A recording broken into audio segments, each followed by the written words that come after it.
the show where we ask hot questions and enjoy even hotter wings. Today on our show, we have our guest, Scott Ela. Hello, Scott. Ela is a self-made contractor, a father of 3, and my own brother. How you doing, Scott? I'm doing well. I'm excited to taste these hot wings. Thank you for joining us. So what we have here is 10 wings, 10 questions. They get progressively hotter as we go. If you knock them all down, we're going to give you 30 seconds of uninterrupted film time to plug whatever product you want. Let the world know what's going on. Okay. You ready to get started? I'm ready. All right. We'll start with wing number 1. Shell, you want to join? Sure. Right, go ahead. We don't need to record the whole thing. So All right. we're starting right here. Classic. I have not had most of these myself, except for the ones that you famously know. So first swing, first question. Scott, you're a contractor. I am. There's a lot of stories of bad contractors, good contractors, and I think for the layman, people like us, we don't know how to identify them. When you're making a bid or when a guy shows up, how can you tell a good contractor from a bad contractor? Well, you should get a sense of how trustworthy the person is when you first let them in your house. You should be referred from a friend or family member. But say you don't have any of those, and you do something like Home Advisor or some sort of these online web marketing places. Always ask for references. Always check references. Always check insurances, and you can always look up with the state on how long this company has been registered with the state and Better Business Bureau. And there's a lot of outlets that people want to do their homework. It's the ones that don't do their homework that go for the cheaper prices on said contractors that get burned, and then they throw their hands up like I don't trust contractors. So it's just doing your homework is really what it comes down to. So someone once told me, and I want to ask if is it still recording? Mm-hmm. Oh God. It's on me though. Someone once told me, and I want to know if this is decent advice. Get 3 estimates. Yeah. High, low, go with the middle. Does that make sense, or is that just too easy? I mean, it's good to get multiple estimates, but sure. I mean, rule of thumb: check references, check insurances, all those things. I mean, pricing today, it's all going to be kind of around the same numbers anyways. I mean, you're going to get high prices from some more of the established companies that have showrooms and a lot more overhead. You're going to get low prices from the guy with the truck without insurances or workman's comp or any of those things. In the middle, yeah, I guess that guy's going to be in between those two. So that works too, but check references is my main rule of thumb, because if you hear from the horse's mouth how good the person is, it's usually true. All right. Thanks for that advice, and I think our audience would thank you as well. All right, let's move on to the second wing. That wing was delicious, by the way. Classic hot sauce. It's a good start. I hope it continues that way. We both love Frank, so that's what we're moving on to for second wing, second question. Okay. So Scott, you and I have had a lot of fun in a Maine lake house, but lately you've left New England and become what we call riprarians, waterfront property owners in New York. How did that happen, and how's that going? I came down to money. I couldn't afford Sebago Lake. Lake Champlain's a little more affordable, a lot more coastline, a lot more houses. I've seen Lake Champlain. It's beautiful. And I like to fish, so it was like easy brainer right there. Just go out there, do some nice fishing, can't beat it, and have some fun. You're there almost every weekend, and I'm sure the kids are loving it. I know you rebuilt the whole thing, what seemed like from the bottom up. You had this for New Year's, actually. A lot of work. I had a lot of fun. That was the most fun New Year's I've had maybe in 5 years or more. And I really love how it opens up a whole other part of this region for us where we never could explore. Like, you're always committed to doing like your hour, maybe an hour and a half drive to go and visit the local areas. Well, when you're up there, you can do the same thing, and you get to see Lake George and Lake Placid and Whiteface Mountain, and you can go to Burlington. I've never driven through Vermont like that. So it's pretty awesome to see That was all a these fun other drive. parts of the region. That's fun. Good old Frank's. Still decent. Do you, the townies love tissues? You started in the wrong direction, so I started earlier, have a small pipe. You did? Don't tell us about it. We're going the right way. I'm only keeping track of my guests. All right, number 3 is actually a gift from Sarah Ela. She was my secret Santa, or I was hers, however that works. Sweet Lava. Third question. So you also, in addition to top shelf contracting, own another business, Stone Acres Kennel. Yeah. You've birthed quite a few litters. In fact, our girl under the table here, you birthed yourself. Now I've been there the day of. I've never been in the heat of the action. I've heard it's hours long. I'm sure there's some details about it that are fun, scary, exciting. What's it like for someone that's never experienced that before? To bird the litter? Yeah. It's cool. It's surreal. It's rewarding. It's something I think everyone should go through, but at the same time, doing it right, like having purebred to do that with, not just mixed breeds. And the kids really enjoy it, and it's a lot of work though, and it's not like profitable by any means. It's really just for the experience. I went through it as a kid with my mother. I felt like I wanted to share that experience with my kids, and that's why we did it. And I think we may do it again, so that Claire can experience it. 3 kids, 3 litters, or not 3 litters, but 3 keepers, I guess. Eventually.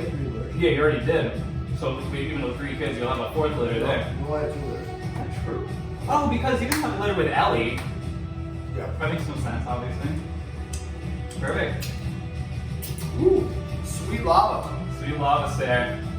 It's actually probably spicier than things. We're stepping up, we're moving up. It's gonna hopefully keep going in that direction if I order them correctly. We're on to Cholula. Scott, you're an avid hunter. Having never held a gun myself, and you're not hunting with handguns out there, which are kind of, you can break a wrist, but it's more like point and shoot. Do you have any advice for proper positioning technique, holding it against your shoulder so I don't bruise it up? What do the amateurs do? What am I going to do when I first bruise my shoulder up? I think shooting a gun the wrong way a few times will teach you how to shoot the gun the right way. So the only thing you can do is get out there and try shooting the gun, and you'll figure it out. See that technique? He's an expert. Yeah. It's not too hard to shoot. I like it. Well, I hope you have some pheasant soon for me, some nice, gamey, delicious pan fried. I do like that's right. That's the hot sauce I put on my eggs every morning.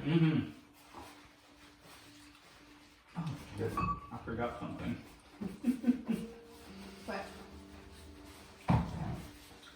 So we're about to enter number 5. And there's a tradition around here, as the audience knows, and I forgot to get it. I'll be right back. We like to take a little deep dive into our guests where we pull up some interesting pics that need more context. So we're just going to show you a couple pics here.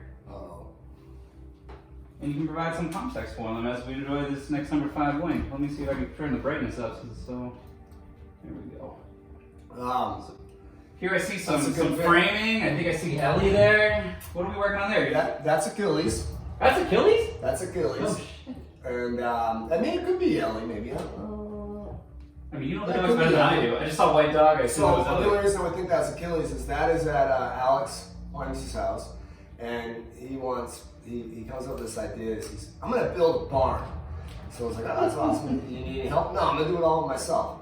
So he gets What's the foundation? Did he do that? No, he subbed that part out. He brought in an excavation company, and they came in and did a bunch of the site work. And it sat like that forever. And I was like, I bet. Alex is a pretty busy guy, ambitious guy, and his career is taking off. So he doesn't have a lot of time. And he's like, all right, I gotta get on this thing. So this is late fall. We ended up having a pretty nice day, but snow's on the way, and we're trying to get this barn. So this is the first wall of the barn build, and we finished it. Yeah? It's still standing today? Just before the snowfall. It's a beautiful barn. So it was a fun experience. Yeah.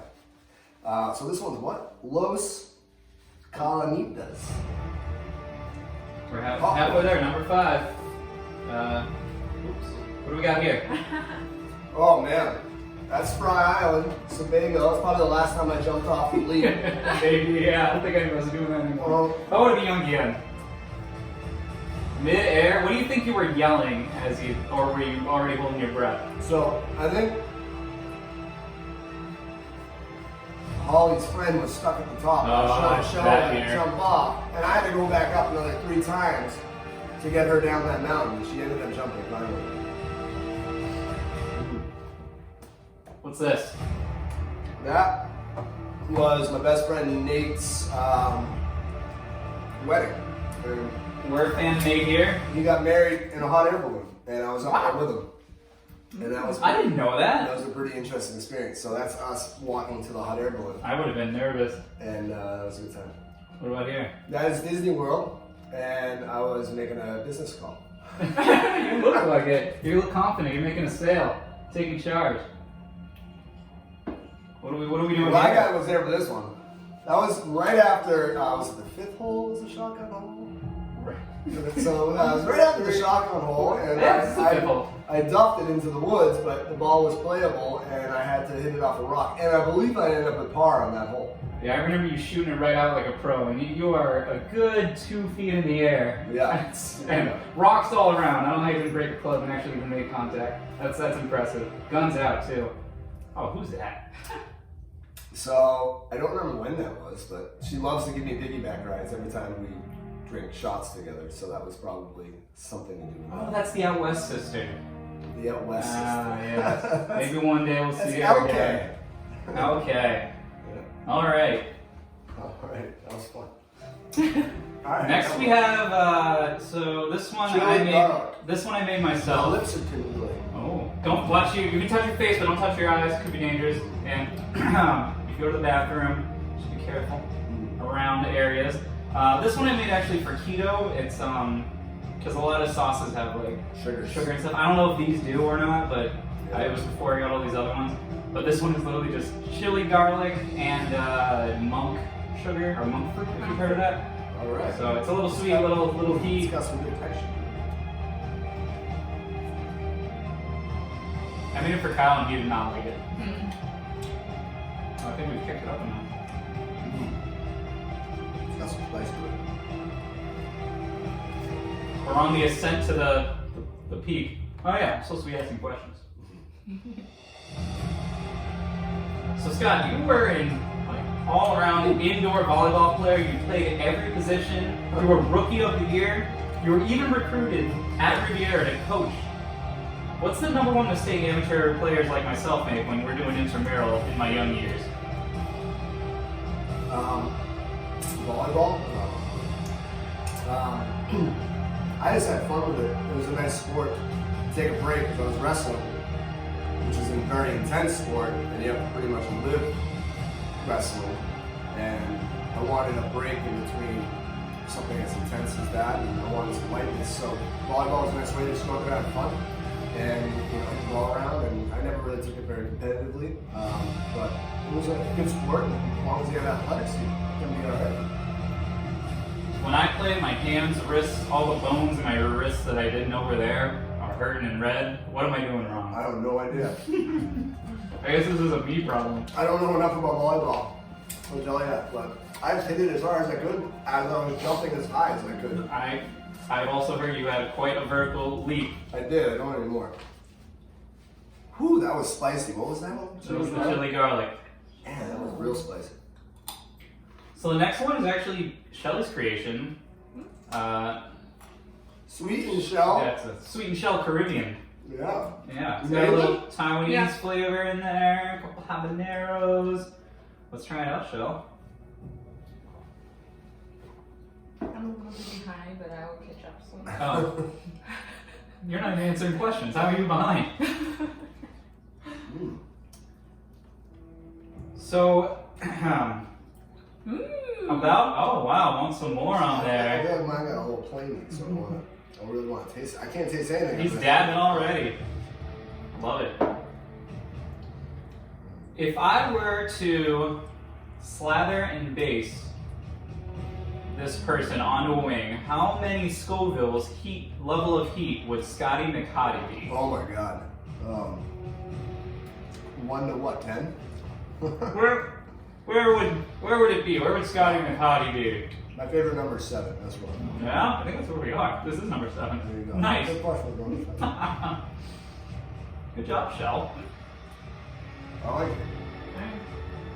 I have some Sweet shell curd. Mango. Mango and coconut. It's not spicy, so I'd move that one back down here. Next to the sweet lava, that would have been good. I don't know. That one's got 3 habaneros in it. We can rearrange for the next show. Well, the chili garlic, that's why I had to put some more on. So I couldn't taste it past the chili garlic. So it always tasted plain at first. And then once I dipped it on, I could taste the We'll sweetness. reassess. We can shift. The next one, Ryguy created, I think it's called the Beard Burner. Beard burner sauce, great. This one has habaneros and a couple other peppers. It was bottled just a few days ago. Yesterday. Oh, 2 days ago. You're right. Bottled 2 days ago. So, as we get to number 8, who is Three Fingered Willie? Three Fingered Willie was my dad's, I don't know, story, his childhood story, or if this guy has some real presence in the world. But from my understanding, he was a ferry operator on the horse-drawn ferry and lost his fingers because the rope got caught on the pulley. And he used to go around the island and torment all the kids. And you'd always hear him coming because he had a limp. So you'd hear the 3 fingers hit the door and then don't drag. Don't drag. So that was always the stories I got told at bedtime with my father. Perfect timing. As to go to bed. So I was scared to sleep.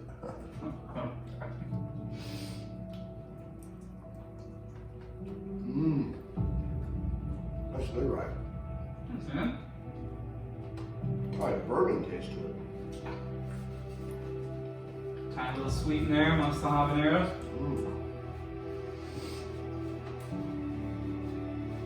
So as we Very good. enter, this one I also made 2 days ago. It's got ghost pepper in it, which I don't think I've ever had before. When did you start making hot sauce? 2 days ago. Unless we count this one. Which was really a keto answer to sauce, because when you're in keto you can't have sauces. So. Yeah. This one's got ghost peppers in it. We're getting near the end, and as we get more hardcore, let's start talking about some hardcore things. At age 19, you had your face pierced. Twice. To us virgins who don't even have their lobes pierced, what advice do you have for that first spear? Don't do it. No! What if it's your earlobe? Don't. I bought, you know, my first never gift had- card was for. I never had my ears pierced. I had an eyebrow and a tongue. It was the dumbest thing. And I'll tell the kids the same thing if they ever do it. It's the dumbest thing. What about a lady's earlobes? My first gift to her were earrings, and she couldn't wear them because I didn't know her ears were pierced. I mean, yeah. Women pierce their ears all the time. Sarah has her ears pierced. Yeah, Izzy had them pierced. I don't know if she still does. But yeah, but I wish I never.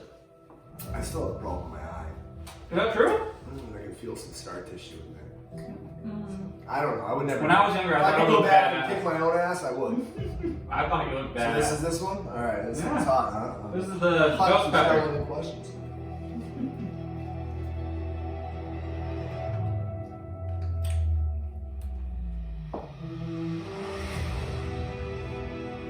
I think this one needs a little more too. I'm just tasting it. Squirt it on. Yeah, this one couldn't taste at all. The Rigo one. Yeah, yours? Yeah, I it's got a little it's- plate left, yeah, squirt some on. I don't know how much to use. I made sure to try to coat the wing, but it was probably too thin. Ooh, yeah. Taste it now. Ooh, that's got kick to it. Almost vinegar. That's the ghost. Oh, I named it something. I named it Hauntingly Hot. This is a ghost pepper in it. Okay. Taste it now. I'll use more next time. These bottles are so little and some of them are expensive, so I'm trying to not use half a bottle for one sitting. Oh, you're right though. It's coating the tongue and my throat a little bit.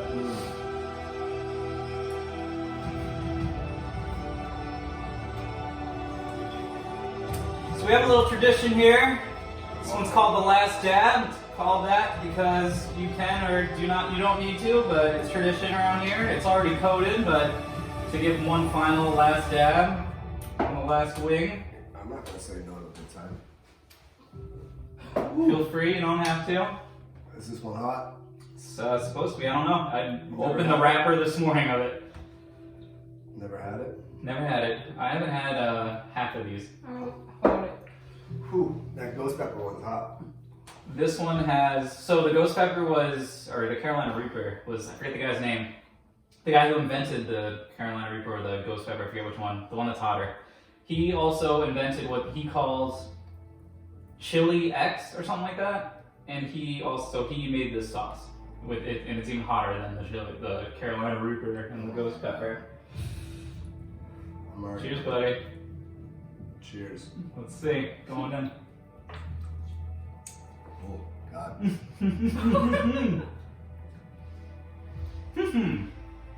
Oh, God.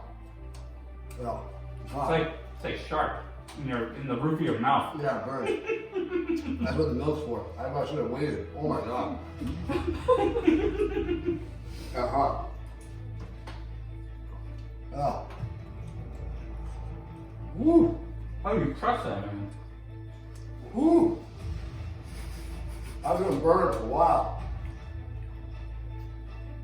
Ooh. Hot one's the last dab.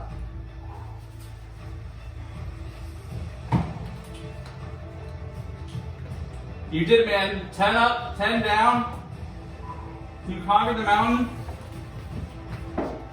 We only have one final request from you.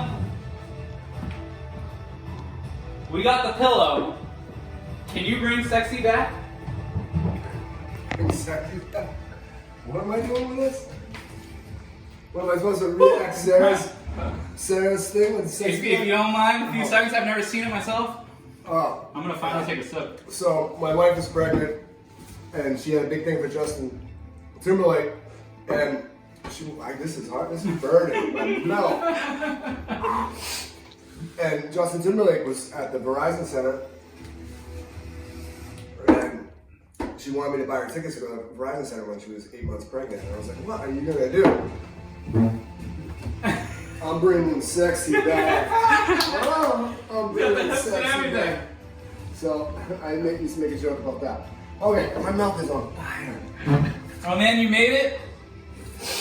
A first here in Woburn. Let the audience know. This camera, this camera, this camera. Tell us what's going on in your life. 30 seconds. Tell whatever products are going on. Look us up on Facebook, Top Shelf. www.facebook.com/topshelf1 and take a look. Hard times, so ask for an estimate. I do a lot of home remodeling, so Polite Products. Take a look.